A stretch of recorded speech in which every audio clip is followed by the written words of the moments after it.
Hey guys, so I am driving to work and I figured I would get on here and talk to you guys about how to pass your CNA class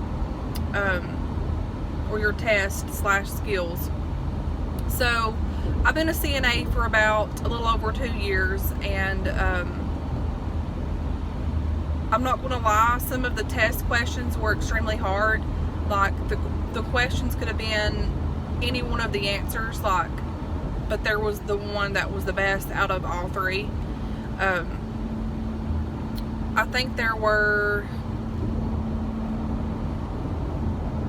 I'm wanting to say 100 or 90 questions in that. It was like quite a bit, and it was on computer.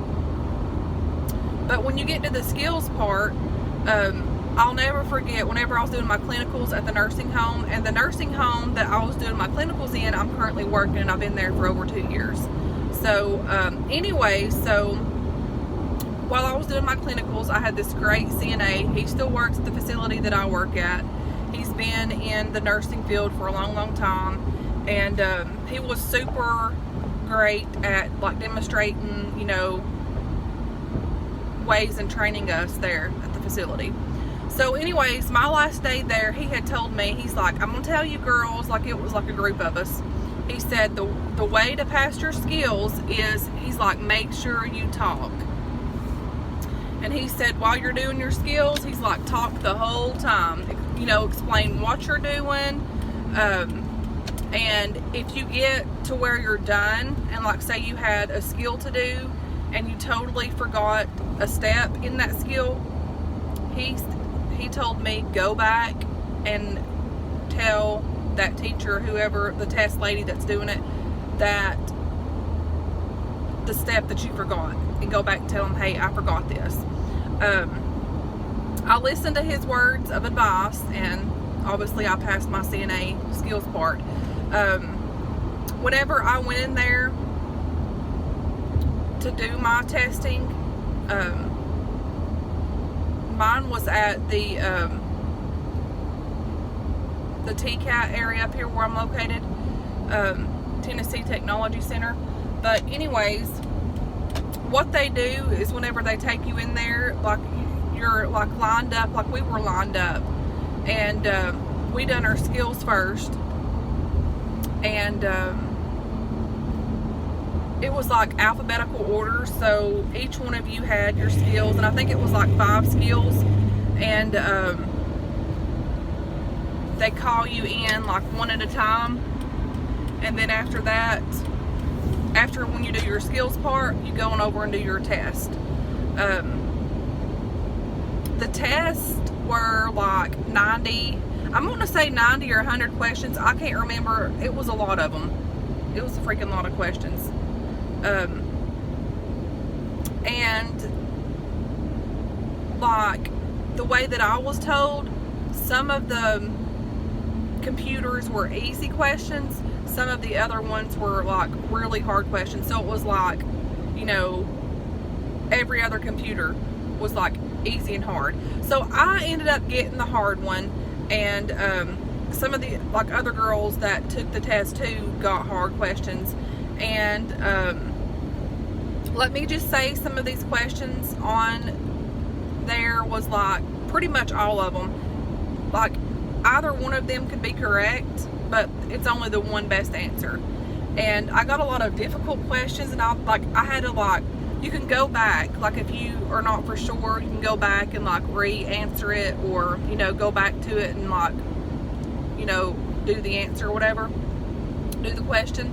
And so I remember going back, and I had 14 or 15 that I had no clue. I'm oh my God, what's the answer here? So I just went back, and what I done was my first guess.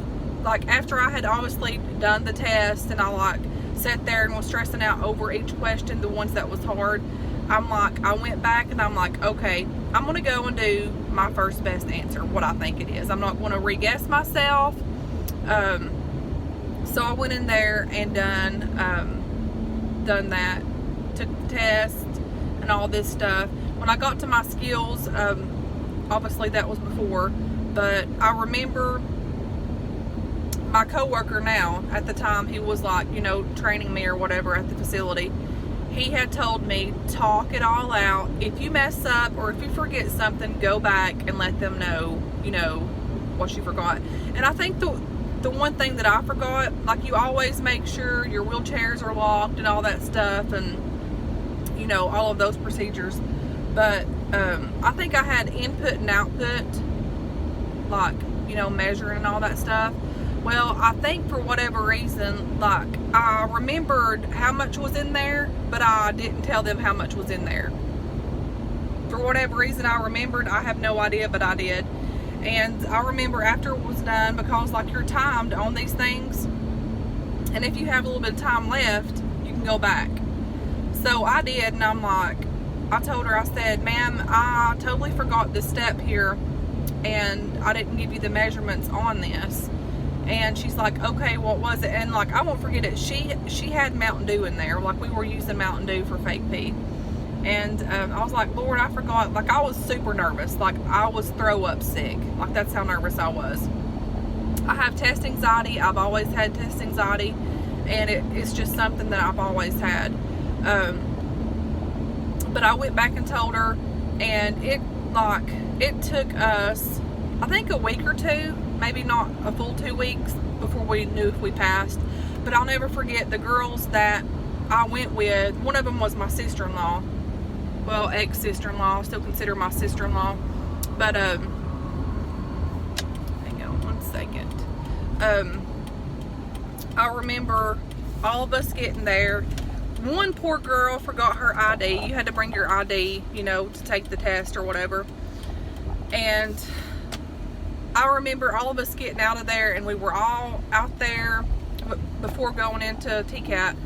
And I told these girls, I said, let's all join hands and pray. Let's pray. We're going to pass this, you know. And so I told the girls, I'm like, you know, all things are possible with God, girls. I said, we've got this. I said, he's going to help us pass this. And, you know, we just got to trust and believe. And so I never forget, all of us were holding hands. We prayed, and then we went in. Every one of us stomachs were, you know, in knots, nervous wreck. Like, we all were nervous and stuff. And I remember calling them, because, like, you could call, or they would, like you could call, or I think they would call you back. I don't know, but I ended up calling. And so I called, and they're like, yes, ma'am, you passed. And I was like, thank God. But I remember how nervous I was. If you are one that's planning on, you know, doing CNA, obviously, I guess now that you're watching this video, you are, or maybe it's just my followers. But if you are planning on, you know, taking this test and, you know, stepping into this career, it's a very rewarding job. It's very hard at times. I'm not going to lie, there's times that you have to walk off and cry because of someone passing, or, you know, somebody that you, like, bonded with. Like, if you work at the nursing home or whatever, and you bonded with them and they're slowly declining and passing away. It's a very, very hard, difficult job, but at the same time, it's a very rewarding job. And so my advice is just talk for your skills. And I know I'm going to say not to be nervous, but you're going to be nervous. But just know that, breathe through it, pray about it, trust in God, and you'll get through it. I've been wanting to make one of these videos for a while, because I had comments that had asked and stuff, but I never did get to it. So I thought, while I'm driving to work, why not? But I have been a CNA for about July, August, September, 2 years and about 2 months. So anyways, guys, thanks for watching, and good luck to those that are going to be taking your CNA test and skills and all that. You've got this. Stay strong, study, and just make sure, again, talk. That's one thing that I remembered, and I did that, and I went back and told them my mistake. and I passed. So anyways, guys, thanks for watching. Hope everybody's having a good day, and I'll talk to you guys later. Bye.